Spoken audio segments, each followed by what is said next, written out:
Praise the Lord. கர்த்தருக்கு ஸ்தோத்திரம். தேவனுக்கு மகிமையுண்டாக. தேவனுடைய பிள்ளைகளே, இந்த நாளில் கூட தேவனுடைய வார்த்தை வெளிப்பட நேரத்தில் உங்களை சந்திப்பதில் மிக்க மகிழ்ச்சி.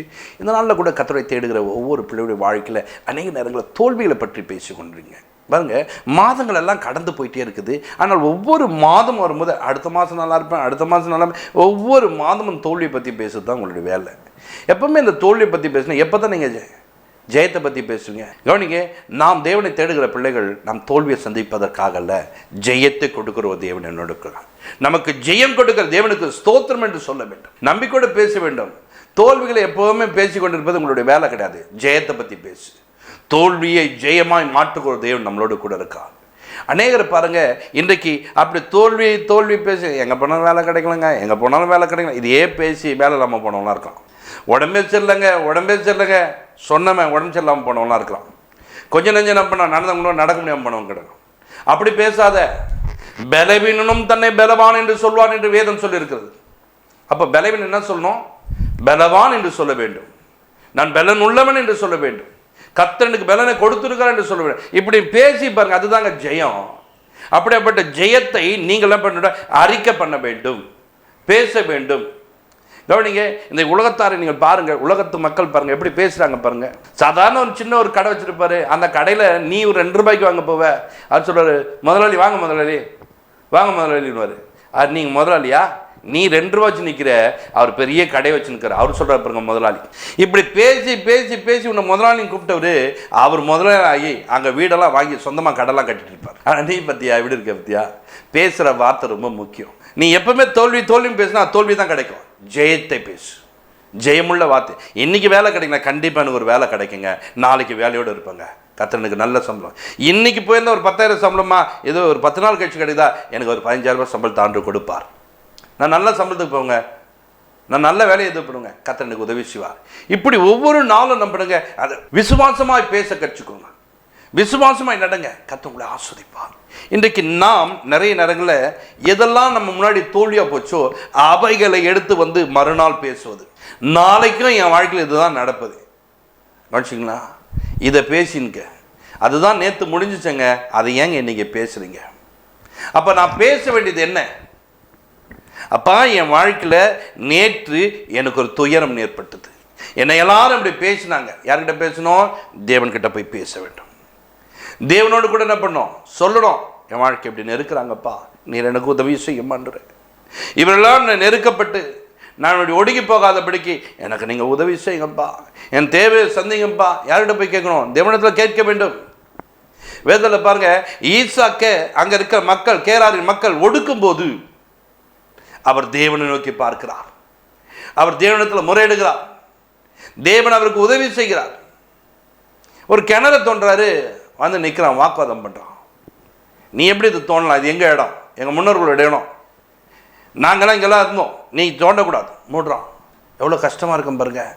சரி, என்னடா நம்மளை இப்படியெல்லாம் பண்ணிட்டாங்க, எவ்வளோ கஷ்டப்பட்டேன், எப்படியெல்லாம் அந்த கல்லை உடைச்ச, இப்படியெல்லாம் புலமின் கிடக்கலைங்க. ஆண்டவர்கிட்ட பார்க்குறாரு, ஆண்டவர் இன்னும் பலன் தராரு. நீ என்ன பண்ண தெரியுமா? ஒவ்வொன்றும் சொல்லுவோம், அந்த ஒவ்வொரு செங்கலும் நான் எப்படி வாங்கணும் தெரியுமா, எவ்வளோ கஷ்டப்பட்டேன் இப்படியே சொல்லி அந்த வீடு இடிஞ்சு போன வீடாக தான் இருக்கும். இடிச்சுட்டாங்களா, விடுங்க, தேவன் எனக்கு உதவி செய்வார், இதை விட பெருசாக கட்டி காட்டுவாங்க. அப்படி பேசு. ஏன் பேச மாட்டேற? உனக்கு ஒரு தேவன் இல்லையா? உன்னை ஆஸ்வதிக்க மாட்டாரா? உன்னை உயர்த்த மாட்டாரா? உனக்கு உதவி செய்தான் காத்திருக்கிறாரு. அவர் உன்னோடு கூட இருக்கிறார் அல்லவா? அவர் உன் தேவையை சந்திக்கிறார் அல்லவா? இஸ்ரவேல் மக்களை பாருங்க, வெட்கப்பட விட்டாரா? அவர் கூட வந்தார், அவர்களை வழி நடத்தினார், அவர்களை ஆஸ்வதித்தார். இன்றைக்கு உன்னை ஆஸ்வதிக்கிற தேவன் இருக்கிறார். வேதத்தில் பாருங்க, ஈசாக்கை குறித்து நாம் பார்க்கும்போது அங்கே ஈசாக்கு கிணறு தோண்டுகிறானாம். வாசிங்கம்மா. ஈசாக்குடைய வேலைக்காரர் பள்ளத்தாக்கிலே வெட்டி அங்கே சுரக்கும் நீரூற்றை கண்டார்கள். கேராரின் மேய்ப்பர் இந்த தண்ணீர் தங்களுடையது என்று சொல்லி ஈசாக்குடைய மேய்ப்பருடனே வாக்குவாதம் பண்ணினார்கள். அவர்கள் தன்னோட வாக்குவாதம் பண்ணினபடியால் அந்த துறவுக்கு ஏசேக்கு என்று பெயரிட்டான். கவனிங்க, இப்போ ஈசாக்கு பாருங்க, போனாரு, கிணறு தோண்டினார், அங்கே ஒரு நீரூற்று அவர் தான் கண்டுபிடிச்சார். அவருக்கு தான் தெரிஞ்சுது, அவர் தோண்டினால்தான் அந்த நீரூற்று வந்தது. அவன் பாருங்க, அந்த நீரூற்று எங்களுடையதுன்றான், அதை நீ அனுபவிக்க கூடாது, வாக்குவாதம் பண்ணி அதை மூடுறான் பாருங்க. திரும்பவும் போனாரு, ஒரு கிணறு தோன்றாரு, வாக்குவாதம் பண்றான், மூடு. பின்பு இப்படி தாங்க ஒவ்வொரு பிரச்சனைக்கு நடுவில் என்ன பண்றானா ஒரு கூட்டம், நீ எழும்பக்கூடாதபடிக்கு உனக்கு தோல்வியை கொடுக்கத்தக்கதாக ஒரு காரியங்களை செய்து கொண்டிருக்க. இந்த தோல்வியை கொடுக்கிற மக்களை பார்த்து கொண்டிருப்பது, அவங்களோடு வாக்குவாதம் பண்ண உன் வேலையா? ஈசாக்கு வாக்குவாதம் பண்ணாரா? வாக்குவாதம்லாம் பண்ணலங்க. யாருக்கிட்ட பேசுறது வாக்குவாதம்னா தேவனிடத்துல பேச ஆரம்பிப்பார். அப்பா என்ன இப்படி பேசுறாங்கப்பா, நான் என்னப்பா செய்யணும் எனக்கு சொல்லுங்கப்பா. யார்கிட்ட தெரியுமா? தேவனிடத்துல. ஆனால் நீ யார்கிட்ட போய் நிற்ப? எவன் வாக்குவாதம் பண்ணுறானோ அவங்ககிட்ட போய் பேசுவேன். அவன் உன்னை கெட்ட வார்த்தை சொன்னா நீ 4 கெட்ட வார்த்தை சொல்லுவேன். துதித்தலும் சபித்தலும் ஒரே வாயிலிருந்து புறப்படக்கூடாது. இப்போ வாய் எப்படி மாறிச்சு? துதிக்கிற வாயா இருந்துச்சு, இப்போ சபிக்கிற வாயா மாறிச்சு. பரிசுத்தமான வார்த்தையை பேசுகிற நீ அசுத்தமான வார்த்தையை பேசுகிறா மாறுற. இதுதான் வேலையா? இதற்காகத்தான் அவன் பிரயாசப்பட்டான். இப்படி தான் உன்னை மாற்றணும் அவன் ஆசைப்பட்டான். தோல்வி எப்படி வந்து பார்த்தீங்களா?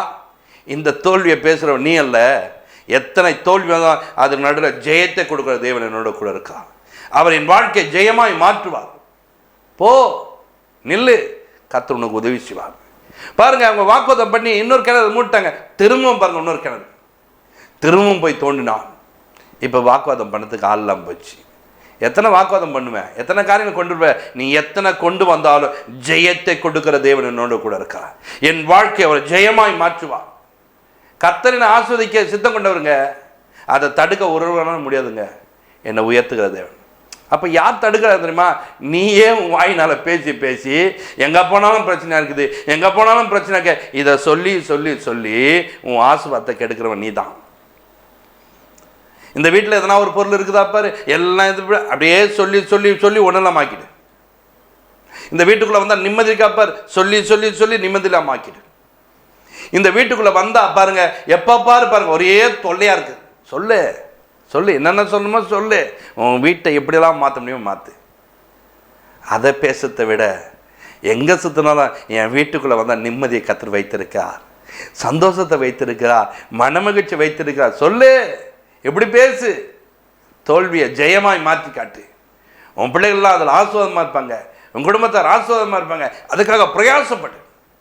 கர்த்தருடைய பிள்ளைகளே, உங்களை சுற்றிடும் ஒரு உபத்திரம் காணப்படுது. உலகத்தில் உபத்திரம் உண்டு, ஆனாலும் திடன் கொள்ளுங்கள் என்று சொன்னார். திடன் கொள்ளணும். திடன் கொள்ளணும்னா அங்கே ஸ்ட்ராங்காக நில்லு. திடன் என்று சொன்னால் ஸ்ட்ராங்காக நின்றுப்பார். அப்போ தான் அதை ஜெயிக்க முடியும். அப்போ தான் அதை என்ன பண்ணுவேன், மேற்கொள்ள முடியும். அப்போ தான் அதை ஒன்றும் இல்லாமல் ஆக்க முடியும். நீ என்ன பண்ண தெரியுமா? அந்த நேரங்களில் திடனற்றவனாய் மாறுகிறாய். திடனற்றவனாய் மாறுகிறாய். ஒரு பொருளை உடைக்கணும்னு வச்சுங்க, ஒரு குத்துறோம், உடையுமா? ரெண்டாவது வேகமா, இப்போ பாருங்க இன்னும் பலமா, இன்னும் பலமா, கை பாருங்க இன்னும் ஸ்ட்ராங்காக இருக்கும். அப்போ தான் அது உடையும். அப்படி குத்துற அப்படின்னு தளர்ந்து போச்சுன்னா உடைக்க முடியாது. எப்பவுமே திடனாக இருக்க கற்றுக்கொள்ளுங்கள். அப்போ தான் ஜெயத்தை பெற்றுக்கொள்ள முடியும். கவனிங்க, இப்படி அப்பா ஒரு ஜெயத்தை பெற்றுக்கொண்ட ஒரு மனிதனாய் காணப்படுறார். பிள்ளை சும்மா இருப்பாரா? அப்பாவுடைய காரியங்கள்லாம் தெரியுமே, அவர் சும்மா இருப்பாரா? போகிறார மாமா வீட்டுக்கு போனார். மாமா வீட்டில் போனால் எல்லாம் உழைப்பையும் வாங்கின்னு அவருக்கு ஒன்றும்லாம் வாங்கிட்டாங்க. இப்போ புலம்பார் மிஸ்டர், 10 முறை என் சம்பளத்தை வஞ்சிட்டாங்கப்பா. என்னப்பா என்ன இப்படி பண்ணிட்டாங்க? தோல்வியை பேசினாரா? தோல்வியை தந்த ஒரு மனிதனை தேவனிடத்தில் முறையிடுகிறாப்பா, என்னை இப்படியெல்லாம் மாற்றிட்டாங்கப்பா, நான் என்னப்பா செய்யணும்? எனக்கு உதவி செய்யுங்கப்பா, எனக்கு உதவி செய்யுங்கப்பா. தேவனை நோக்கி ஒரு மனிதன் பார்க்கிறான். தோல்வியை ஜெயமாய் மாற்றுகிற ஒரு தேவன் நோக்கி பார்த்தான். தேவன் உதவி செய்கிறார். அதுக்கு அவரிடத்துல போய் கேட்கிறார். சொப்பனங்கள் வழியாய் தேவன் பேசுகிறார். அவரோடு கூட பேசுகிறார். 10 முறை வஞ்சிட்டாம்மா. எப்படிப்பா ஒன்று வஞ்சிட்டாரு? என்னப்பா பண்ணா? என்னெல்லாம்ப்பா செஞ்சான்? என்னப்பா நான் என்னப்பா பண்ணா? அப்படிலாம் கேள்வியாக கேட்குற. 10 முறை வஞ்சிட்டான்ப்பா, என்ன இப்படிலாம் பண்ணுறாங்கப்பா, உனக்கு என்னப்பா பண்ணோம்? ஆலோசனை எப்படி கொடுக்குறாரு பாருங்க. ஆலோசனை கொடுக்கிற ஒரு தேவன் உன்னோடு கூட இருக்கா. உன்னை ஆசீர்வாதமாய் மாற்றக்கூடிய ஒரு தேவன் இருக்கிறார். அவர் உன்னை ஆசீர்வதிப்பார். அவர் உன்னை ஆசீர்வதிக்க சித்தம் கொண்டவர். பாருங்க, அந்த மனிதனுக்கு சொப்பனத்தை வழியாய் பேசுகிறார். ஆறுகள் பொழியும் காலத்திலே நான் கண்ட சொப்பனத்தில் என் கண்களை ஏறெடுத்து பார்க்கும் பொழுது ஆடுகளோட பொழியும் கடாக்கள் கலப்பு நிறமும் புள்ளியும் வரியும் உள்ளவைகளாய் இருக்க கண்டேன். அன்றியும் தேவதூதன் ஒருவர் சொப்பனத்திலே யாக்கோபே என்றார். இதோ இருக்கிறேன் என்றேன். கவனிங்க, இந்த சொப்பனத்தில் பேசக்கூடிய ஒரு தேவன் பாருங்க, அழகா பாருங்க, தோல்வியை ஜெயமாய் மாற்றுகிறார். உன் வாழ்க்கையில் பாருங்க, கண்ணை மூடி தூங்கினாலே ஐயோ அது போயிடுச்சு, இது போயிடுச்சு, அது அப்படி ஆயிடுச்சு, இது இப்படி ஆயிடுச்சு, ஏதோ ஆனால் உனக்கு என்னங்க வந்தது? ஜெயத்தை கொடுக்குற தேவன் கூட இருக்கிறார். என் தூக்கத்தில் கூட எனக்கு ஜெயத்தை கொடுப்பாருங்க. நான் படுத்து நித்திரை செய்வேன், அவர் என்னை தாங்குகிற ஒரு தேவனாக இருக்கிறார், எனக்கு பாதுகாப்பு கொடுக்கிற தெய்வமாக இருக்கிறார், எனக்கு அவர் உதவி செய்து கொண்டிருக்கிறார். சாத்தான் வந்து என்ன கேட்குறான், நீ அவனையும் அவனை சுற்றிலும் வேலையடிக்கவில்லையோ? அப்போ பாருங்க, உனக்கு ஒரு பாதுகாப்பை கொடுத்து கர்த்தர் வைத்து இருக்கிறார். தோல்வி வருமா? தோல்வி வந்தாலும் கவலைப்படாதீங்க, ஜெயத்தை கொடுப்பார். இப்போ ஆடுகள் பொழியும் போது எப்படி பொழியுதான் பாருங்க, புஷ்டியா கலப்பு நிறம் உள்ளதா. அவன் என்ன சம்பளம்னு சொன்னானோ அந்த சம்பளம் அங்கே என்ன பண்ணுது, அவனுக்கு சம்பளமாக எல்லாம் என்ன பண்ணுது, ஆடுகள் பொழிந்து கொண்டிருக்கிறது, குட்டிகள் பெருகி கொண்டிருக்குது, மந்தை பெருகி கொண்டிருக்கிறது. 10 முறை நீ ஏமாத்தின, 10 முறை என்னை ஏமாற்றி இப்படி சம்பாதிச்சிய, இன்னைக்கு எல்லாமே எனக்கு என்ன பண்ணுறது, லாபமாக மாற்றிட்டு இருப்பாங்க. கர்த்தர் அப்படி நடத்துகிறாருங்க. காரணம் என்ன? அந்த மனிதன் தேவனை சார்ந்த ஒரு மனிதன், அந்த மனிதன் தேவனோடு கூட ஐக்கியப்பட்ட மனிதன், தேவனுடைய உறவில் இருந்தார். தோல்வியை பேசுவதில் இன்றைக்கி இத்தனை வருட காலமாக நான் சம்பாதித்து ஒன்றுமே இல்லைன்னு புலமை கொண்டுக்கிறீங்க, என்னை சம்பளத்தெல்லாம் வந்துட்டுன்னு சொல்கிறாங்களா, உன்னை ஏமாத்திட்டேன்னு சொல்கிறாங்க, கவலைப்படாத, உனக்கு ஒரு தேவன் இருக்கிறான். ஒரு அம்மா என்கிட்ட வந்து பேசுது, ஐயா இன்க்ரிமெண்ட் போடுவாங்க, இந்த வருஷம் போடலையா? இன்றைக்கி இந்த நிகழ்ச்சியை பார்க்குறீங்க, யாரெல்லாம் இன்க்ரிமெண்ட் போடலாம் புலம்பி நிற்கிங்களோ இன்றைக்கி வார்த்தை கவனி.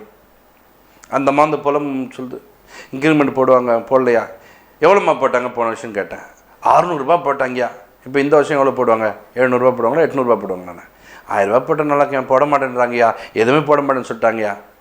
அவ்வளோதான், இத்தனை வருஷம் சம்பாதிச்சதுக்கான வேலை செஞ்சதுக்கான ஒரு காரியமும் இல்லை. இப்போ நான் சொல்கிறேன், நீ வேலை செஞ்ச பற்றியா? அவங்களுக்கு போடலான்னு எனக்கு ஒரு தேவன் இருக்கிறா. அப்பா நீ எனக்கு உதவி செய்யுங்கப்பா, என் குடும்பத்தை நடத்தின இந்த சம்பளம் குறைவாக இருக்குப்பா, என் தேவையை சந்திங்கப்பா. கேட்டுப்பாரு, உனக்கு நான் 1000 ரூபாண்ணே, உன் தேவையை நிறைவாக சந்திக்கிற தேவன், சம்பளத்தை உனக்கு உயர்த்தி கொடுக்க அவர் வல்லவராக இருக்கிறார், உனக்கு அவர் உதவி செய்கிற தேவனாக இருக்கிறார், உன் தேவைகளை அற்புதமாய் சந்திக்கிற ஒரு தெய்வம். அதை விட்டு புலம்பிக் கொண்டு இருக்கிறது உன்னுடைய வேலையா? அழுது கொண்டு இருக்கிறது உன்னுடைய வேலையா? கலங்கி கொண்டு இருக்கிற வேலையா? உன்னை கர்த்தர் ஆசீர்வதிக்கிற தேவன். உன் தேவைகள் என்ன? இன்றைக்கி ஆண்டவரிடத்து சொல்லு, அப்பா நான் இதில் தோல்வி அடைந்தவனா காணப்படுகிறேன், இதில் எனக்கு ஒரு ஜெயம் கிடைக்கல, எனக்கு நீங்கள் உதவி செய்யுங்க ஆண்டவரே.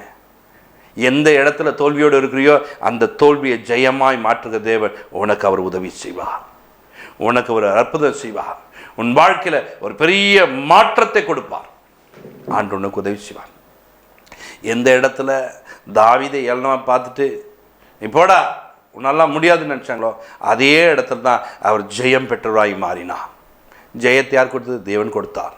சவுல் கொண்டது 1000, தாவீது கொண்டது 10000. ஜெயம் உள்ளவராய் மாறினார். தேவனோடு ஒரு மனிதன் நடக்கிறான்னு சொன்னால் அவன் வாழ்க்கை ஜெயமாய் முடியும். அந்த ஜெயத்தை கொடுக்கிற தேவன் உன்னோடு கூட இருக்கிறார். நீ அவரை நோக்கிப்பார். அப்பா எனக்கு உதவி செய்யுங்க, இந்த மாதம் உங்ககிட்ட வந்து நிற்கிறேன், என் தேவையை சந்திங்கப்பா, நெருக்கப்பட்டு போகக்கூடாது, இந்த மாதத்தில் குறையப்பட்டு நான் போகக்கூடாது, இந்த மாதத்தில் என்னை நெருக்கக்கூடிய விஷயங்கள் அநேகம் வந்துடும், பிரச்சனைகள் வரும், ஆனால் என் தேவன் ஆசீர்வதிங்க, எனக்கு உதவி செய்யுங்க, என்னுடைய காரியங்கள் எல்லாம் ஜெயமாய் முடிய கிருபை தாரும் ஆண்டவரே, எனக்கு உதவி செய்யுங்கன்னு சொல்லும்போது தேவன் உங்களுக்கு உதவி செய்வார். நீ வெறுமையான பாத்திரமா, உன்னை விடவே மாட்டார், உனக்கு ஒரு நிறைவை தருவார். கவனிச்சிங்களா? அந்த அம்மாவுக்கு அப்படி ஒரு நிறைவை கொடுத்தா பாருங்க, கலசத்தில் எண்ணெய் குறையவே இல்லை, மாவின குறையவே இல்லை, நிறைவு நிறைவு நிறைவு. எவ்வளோ நாள்? அந்த பஞ்சகாலம் முழுவதும் போஷிக்கக்கூடிய தேவன் அவளை ஆசீர்வதிக்கிறார். இன்றைக்கி கர்த்தருடைய பிள்ளைங்க, நீ குறைவோடு வந்திருக்கிறாயா? உனக்கு நிறைவு செய்கிற தேவன் இருக்கிறார், அவர் நிறைவு செய்வார். இஸ்ரவேலின் தேவனிடத்தில் அடைக்கலமாய் வந்த உனக்கு அவரால் உனக்கு நிறைவான பலன், தோல்வி அடைய மாட்ட, நிறைவானதை கர்த்தர் கொடுப்பார்.